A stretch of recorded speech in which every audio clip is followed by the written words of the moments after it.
Aujourd'hui, je suis allée à la rencontre de Léa. Sportive de haut niveau, elle a su trouver la force de combattre les regards et les préjugés par la voie du sport et notamment par l'athlétisme. Actuellement en pleine préparation pour Tokyo 2021, elle m'a reçue chez elle entre 2 entraînements pour me raconter son histoire. Bonjour, je m'appelle Léa, j'ai 25 ans et je suis étudiante. Je suis aussi sportive. Dans quel domaine tu es sportive ? Dans l'athlétisme, dans le domaine de l'athlétisme. Je fais du sprint, du 100 mètres, du 200 mètres et du 400 mètres. Alors tu es venue aujourd'hui nous parler de ton handicap et de ton sport. Déjà, quelle est ta maladie? Est-ce que tu peux nous en dire un peu plus et quand est-ce qu'elle est apparue? Alors ma maladie, c'est le spina bifida. Donc c'est un développement incomplet de la colonne vertébrale et je l'ai eu de naissance depuis que je suis petite. Quand tu as appris cette maladie, tu as appris à grandir avec elle. Quels ont été tes débuts face à cette maladie quand elle est arrivée? Comment tu l'as appris cette nouvelle et comment ta famille aussi a réagi face à ça?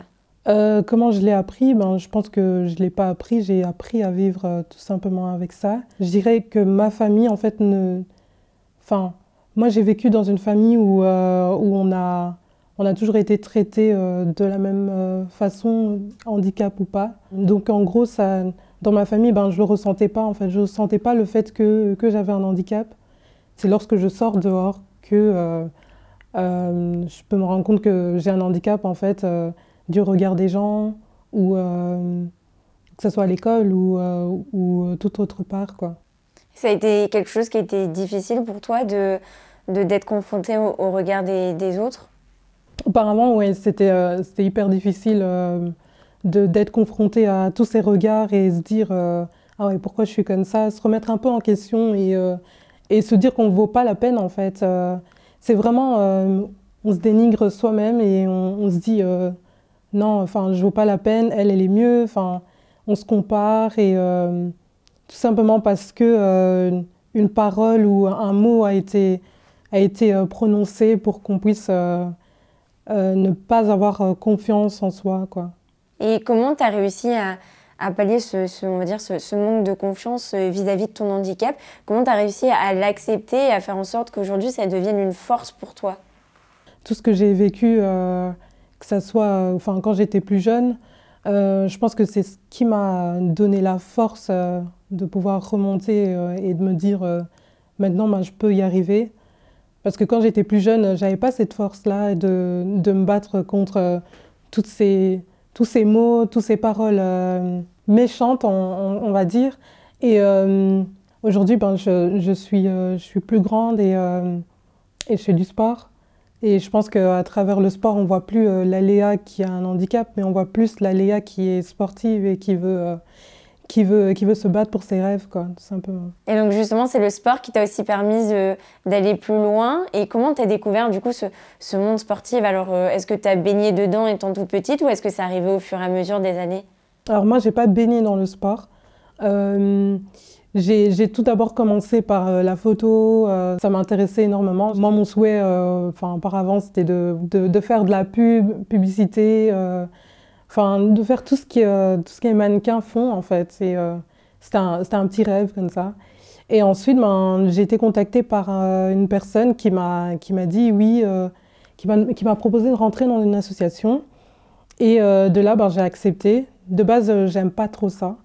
Pourquoi t'aimes pas trop le fait qu'on te propose d'aller dans une association? Je trouve que c'est un peu trop cliché de rassembler que des personnes qui ont un handicap entre eux, alors que pour moi, ma vision, c'est qu'on est tous pareils, mais on a des différences. Et pourquoi ne pas nous mélanger tout simplement?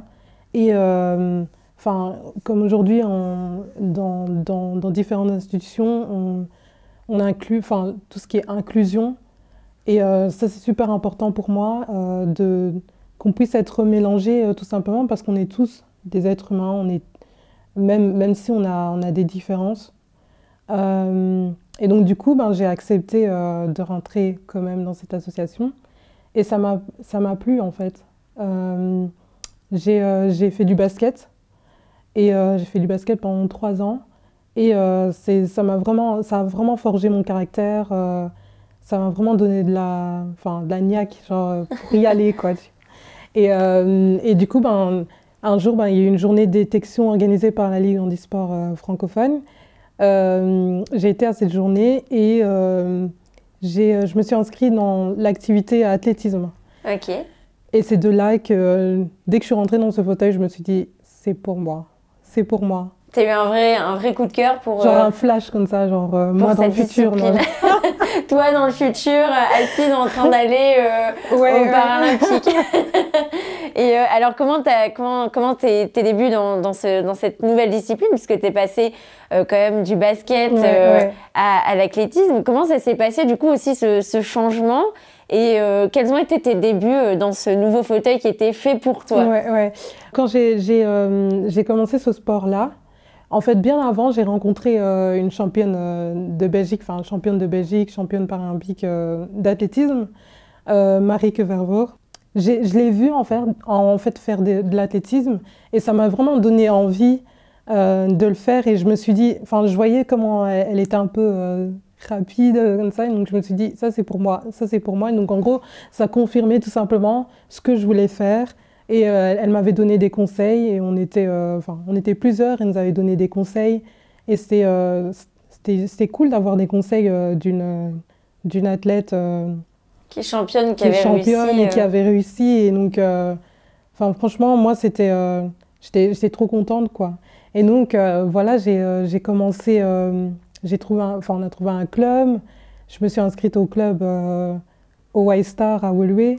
Et c'est de là que j'ai commencé et là je me suis fixé des objectifs comme quoi je voulais faire les Jeux paralympiques. Et est-ce qu'au début on te fait confiance tout de suite en disant je m'inscris dans cette nouvelle discipline, je veux directement aller à Tokyo 2021, ou alors est-ce qu'on t'a dit non Léa, là c'est step by step, va falloir que tu me prouves? Comment ça s'est passé au niveau aussi de ton coach et comment ça se passe aussi actuellement?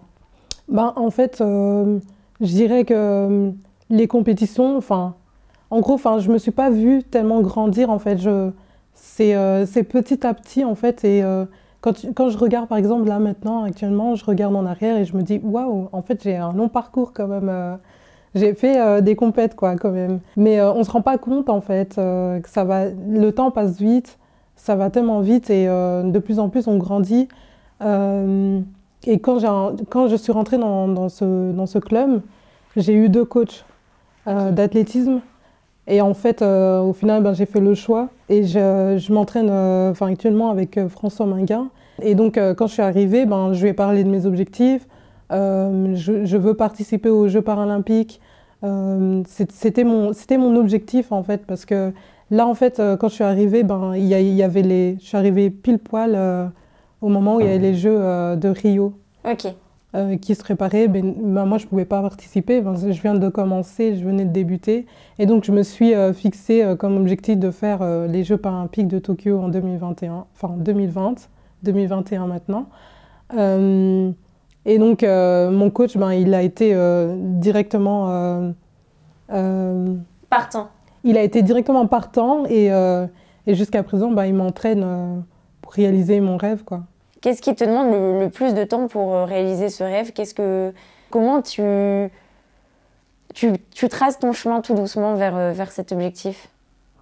Qu'est-ce que j'ai besoin? Je dirais des sponsors qui puissent m'aider à financer des stages pour aller me perfectionner encore plus dans d'autres pays, aller apprendre encore chez d'autres personnes qui ont l'expérience. T'es arrivée du coup dans ce monde, l'athlétisme, tout ça. Comment ça se passe aussi avec ton équipe, avec les personnes avec lesquelles tu t'entraînes et avec aussi tes adversaires? Comment cette entente, elle est là et comment la rivalité de cette discipline est présente? Alors, faut savoir que moi, quand je suis arrivée dans mon club, il n'y avait pas des personnes avec une différence. Donc, j'étais toute seule. Et en fait, au fil du temps, il y a des personnes qui sont venues nous rejoindre. Donc là, par exemple, on est deux personnes en fauteuil. Ensuite, il y a au moins 4 personnes qui sont amputées et qui courent avec des lames. Il y a tout type de personnes différentes et c'est cool parce que ça montre que que l'inclusion est là aussi et qu'on peut se mélanger aussi, qu'on peut tous se mélanger. Je m'entraîne aussi avec des personnes valides et c'est cool en fait. Est-ce que ça te pousse à encore aller plus loin? Franchement, m'entraîner avec des personnes valides, ça me pousse à encore donner plus.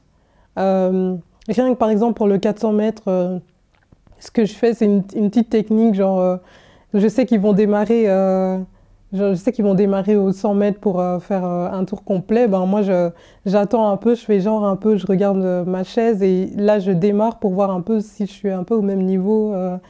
Et ça, c'est un truc que j'aime énormément faire, courir derrière les gens.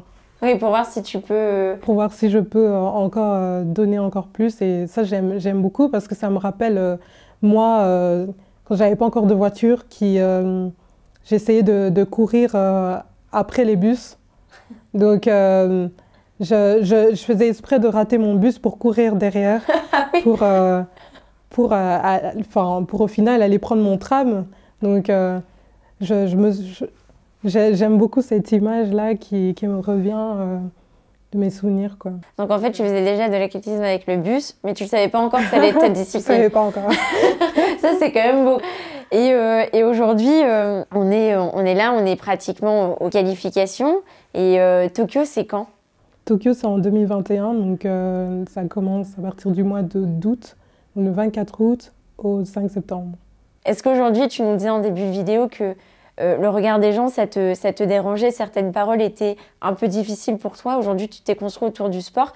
Est-ce qu'aujourd'hui, c'est encore une faiblesse ou aujourd'hui, tu es forte et face à ça, Non, enfin, aujourd'hui, j'accepte les remarques, les insultes, les mots hyper durs, je les accepte et j'avance en fait. C'est comme mettre un peu...